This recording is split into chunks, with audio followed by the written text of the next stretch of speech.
দর্শক, দেশে travel tourism and hospitality award 2025 প্রদানের জমকাল অনুষ্ঠান চলছে রাজধানীর হোটেল ইন্টারকন্টিনেন্টালে। সেখানে রয়েছেন সহকর্মী তাশরিক সঞ্চয়। সরাসরি চলে যাচ্ছে তার কাছে।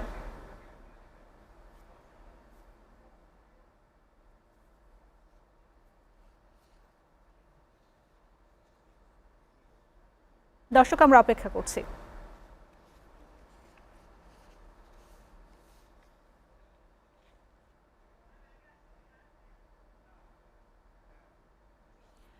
তাশরিক, travel tourism and hospitality award প্রদানের জমকাল অনুষ্ঠানে কেমন চলছে, আর সেখানকার বা বিস্তারিত কি খবর আছে আপনার কাছে, আমাদেরকে জানাবেন।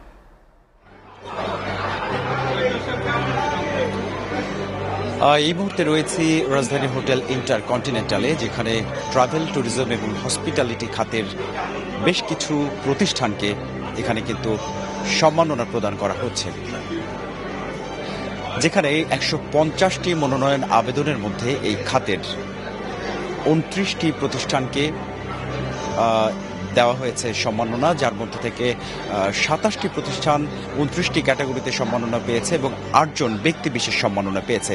এই মুহূর্তে জমকালো আয়োজনের বিশেষ কিছু চিত্র আপনাদের সামনে তুলে ধরতে চাই। আপনারা দেখছেন যে মূল মঞ্চ কিন্তু এই মুহূর্তে অপেক্ষায় রয়েছে, যারা সম্মাননা গ্রহণ করবেন তাদের অপেক্ষায়। বাংলাদেশের দ্রুত বিকাশমান ভ্রমণ, পর্যটন ও আতিথেয়তা খাতে উৎকর্ষ উদ্ভাবন এবং নেতৃত্বকে স্বীকৃত জানাতে দ্বিতীয়বারের মতো এই অনুষ্ঠানটি আয়োজন করেছে দ্য বাংলাদেশ মনিটর নামের একটি পাক্ষিক পত্রিকা, যেখানে আগে জানিয়েছি 150টি মনোনয়ন আবেদনের মধ্য থেকে 27টি প্রতিষ্ঠান 29টি ক্যাটাগরিতে এবং 8 জন ব্যক্তি বিশেষকে এই সম্মাননা প্রদান করা হয়েছে। উল্লেখ করা ভালো, এই মুহূর্তে দর্শকরা যেই আমাদের সাথে যারা রয়েছেন, এসএ টেলিভিশন দেখছেন, এসএ টেলিভিশনের স্ক্রিনে রয়েছেন, তাদের জ্ঞাতার্থেই জানাতে চাই এসএ গ্রুপ অব ইন্ডাস্ট্রিজের অন্যতম প্রতিষ্ঠান গ্র্যান্ড প্যালেস হোটেল, সেটিও কিন্তু উত্তরবঙ্গের মধ্যে থেকে বেস্ট বিজনেস হোটেল অর্থাৎ ব্যবসায়িক খাতের সেরা হোটেল হিসেবে অ্যাওয়ার্ড পাচ্ছে আজকে এই অনুষ্ঠানে। খানিকক্ষণের মধ্যেই এখানে অতিথিরা উপস্থিত হবেন এবং এখানে কিন্তু পুরস্কার হাতে তুলে দেওয়া হবে সেই 27টি প্রতিষ্ঠান এবং 8 জন ব্যক্তি বিশেষকে। আজকের এই অনুষ্ঠানে অন্তর্বর্তী সরকারের পরিবেশ, বন ও জলবায়ু পরিবর্তন এবং পানি সম্পদ মন্ত্রণালয়ের উপদেষ্টা সৈয়দা রিজওয়ানা হাসান তিনি অ্যাওয়ার্ড প্রাপ্তদের মধ্যে অ্যাওয়ার্ড তুলে দেবেন এবং খানিকক্ষণের মধ্যেই তিনি অনুষ্ঠানে এসে অংশ নেবেন বলে আমরা জানতে পেরেছি। আপনারা নিশ্চয়ই জানেন যে grand palace hotel and resort এটি উত্তরবঙ্গের রংপুর, ঢাকার কাকরাইল এবং সিলেটে এই 3টি স্থানে কিন্তু এখন সেবা প্রদান করে আসছেন এবং এই মুহূর্তে আমরা কথা বলার চেষ্টা করব যারা সম্মাননা পেয়েছে সেই সকল প্রতিষ্ঠানের কর্ণধারদের সাথে, সেই সকল প্রতিষ্ঠানের পরিচালকবৃন্দের সাথে আমরা জানার চেষ্টা করব আসলে সেবার মান ধরে রাখার জন্য তারা কি কি ভূমিকা রাখছেন। আমরা কথা বলার চেষ্টা করব যারা সম্মাননা পাচ্ছেন তাদের অভিব্যক্তি জানার জন্য।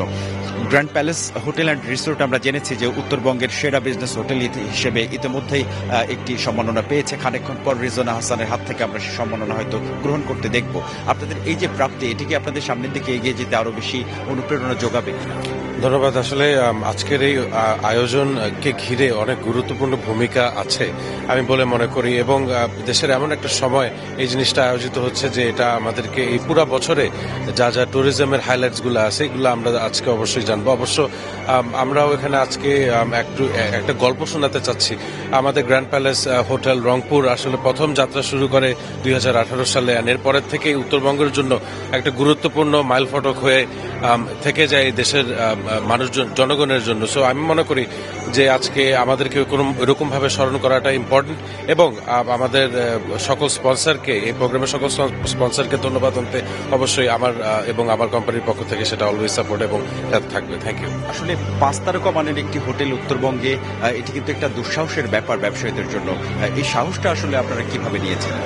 আসলে প্রতিষ্ঠানের কর্ণধার managing director mister Salauddin Ahmed আমার পিতা, উনি এই জিনিসটা লক্ষ্য করতে পারছে যে বাংলাদেশে এরকম একটি সংকটাপন্ন মার্কেট রয়েছে বা সংকট রয়েছিল ওই রিজনে, সেই কারণে এরকম একটি ইনভেস্টমেন্ট তিনি করেন, এলাকাবাসীর জন্য করেন এবং আমি মনে করি ওনার একান্ত কন্ট্রিবিউশন টু সোসাইটি যদি চিন্তা করি ওটা অনেকটাই very high in my opinion. So আবারও আমি বলতে চাই যে এটা অত্যন্ত গুরুত্বপূর্ণ একটি মুহূর্ত। আজকের এই প্রোগ্রামের দ্বারা আমরা যারা পরিচিতি হব, আবার যাদের সাথে আমাদের এত বছরের পরিচিতি আছে, তাদের সাথে একটা হাই হ্যালো করাটা আমার মনে হয় ভেরি ইম্পর্টেন্ট। আমরা জানি যে দেশের অন্তর্বর্তী যে অর্থনীতির সাথে কিন্তু হসপিটালিটি বা হোটেল ব্যবসা যে প্রতিষ্ঠানগুলো, এগুলো ওতপ্রোতভাবে জড়িত। বৈদেশিক মুদ্রা বাংলাদেশে আসার ক্ষেত্রেও কিন্তু এটি অনেকটা ভূমিকা রাখে। সেক্ষেত্রে বাংলাদেশে যারা হোটেল এবং হসপিটালিটির ব্যবসায় জড়িত রয়েছে, তাদের আসলে দায়িত্বশীলতার জায়গাগুলো একটু বলবেন। আসলে বাংলাদেশের প্রথম chain hotel, home grown chain hotel, 5 star facility সহ সুইমিং পুল ফ্যাসিলিটি থেকে লাউঞ্জিং ফ্যাসিলিটিস, রুম ফ্যাসিলিটিস এবং ফুড, খাদ্য পানীয় ফ্যাসিলিটিস আমাদের হোটেলে আমরা প্রদান করি। It is a very service industry method, যেটাকে আমরা বলি। অবশ্যই সেটা আমাদের গ্রোস ডোমেস্টিক প্রোডাক্ট বা জিডিপিতে বিশাল বড়ভাবে এফেক্ট রাখে। অবশ্যই আমি চেষ্টা করব বর্তমান এবং ভবিষ্যতে যারা নির্ধারণ করবে এই দেশ, তাদের অবশ্যই হাত বা তাদের অবশ্যই হেল্প প্রয়োজন আমাদের এই ইন্ডাস্ট্রিটাকে বুস্ট করার জন্য। ধন্যবাদ আপনাকে জনাব শামসুল আলম পান্থ। দর্শক, আপনারা দেখছিলেন যে সম্মাননা প্রাপ্য একটি প্রতিষ্ঠানের পরিচালকের সাথে আমরা এই মুহূর্তে কথা বলছিলাম। আমাদের সাথে অংশ নিয়েছিলেন গ্র্যান্ড প্যালেস হোটেল অ্যান্ড রিসোর্টের সম্মানিত পরিচালক, এবং তিনি জানাচ্ছিলেন আসলে এই সেক্টরে বাংলাদেশের অর্থনীতিতে অবদান রাখার মতো যে সকল ব্যবস্থাগুলো তারা নিতে পারে, সেসব ব্যাপারগুলো নিয়ে কিন্তু আমরা আলোচনা করছিলাম। এই অনুষ্ঠানটিতে আপনারা আরেকটু দেখবেন আমার সাথে ঘুরে ঘুরে, খানিকক্ষণের মধ্যেই কিন্তু এখানে অতিথি সহ যারা সম্মাননা পেয়েছে তারা সকলে অংশগ্রহণ করবে বলে আমরা জানতে পেরেছি। এবং আজ কিন্তু 29টি ক্যাটাগরিতে 27টি প্রতিষ্ঠান এবং 8 জন ব্যক্তিগতভাবে এই সম্মাননা গ্রহণ করবেন। তো খবরে এই মুহূর্তে আমরা আবারও ফিরতে চাচ্ছি এবং জানিয়ে দিতে চাই যে এই আয়োজনের যে বিস্তারিত তথ্য, সেগুলো কিন্তু আমরা প্রতিবেদনের মাধ্যমে আজকের এই জমকালো যে আয়োজন, এটি শেষ হলেই আমরা তুলে ধরার চেষ্টা করব। আপনাদের ধন্যবাদ জানিয়ে ফিরছি স্টুডিওতে।